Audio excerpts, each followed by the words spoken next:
something different today. Let's kill two birds with one stone. Since these players perform very similar roles, the left and right mid, they both need to be similar in fitness to the centre mid that's doing the box-to-box work.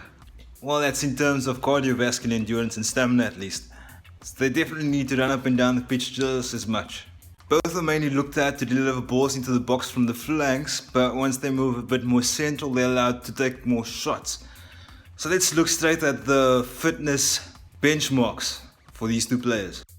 Now there's a lot of 1-2 passing in this formation that I'm using especially through the middle.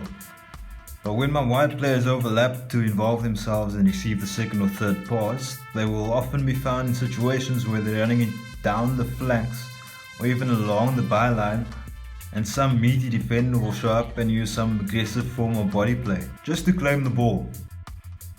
To counter this, you'll need strong glutes that can both perform individually to maintain balance and control of the ball without being dominated and falling over.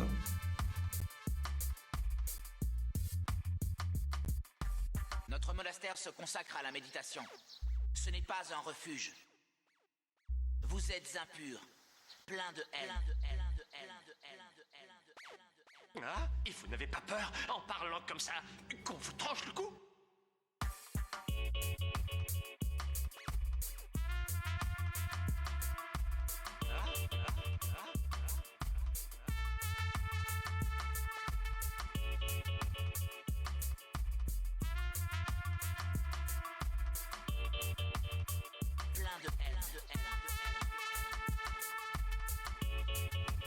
This also means that you will need to push back with strength in the quads.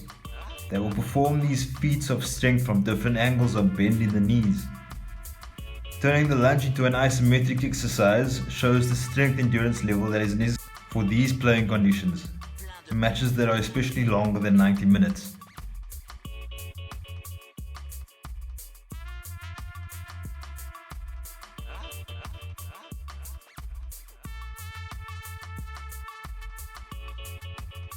No other player on the field will be delivering balls into the box from the flank than these two individuals. And the last thing my team needs is for one of the wide players to get injured in the groin.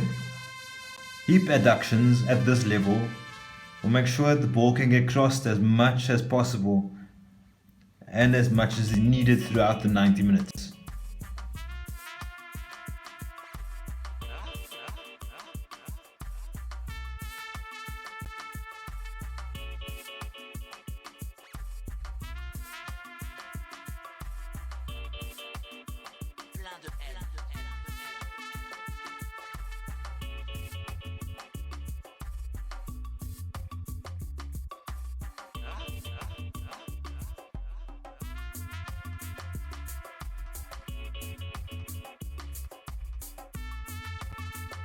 For once, I'll include the cardiovascular requirements, and these guys might actually need it the most.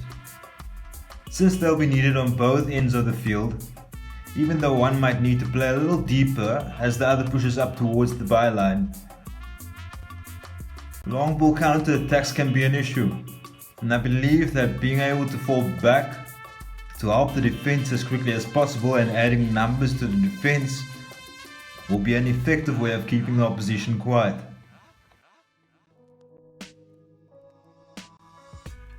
Is it really that hard to decide who belongs in these positions? Starting with the left mid though, you could look around and find a lot of potential everywhere, and I particularly had my eye on Theo Hernandez. But Robertson from Liverpool happens to be a lot more aggressive, and I'm all about that life, especially when someone disrespects Messi like this. But there was always just one choice for this position. Marcelo shoots with both feet, has excellent ball control, can run and can feed the ball into the box as well. So that's a no-brainer.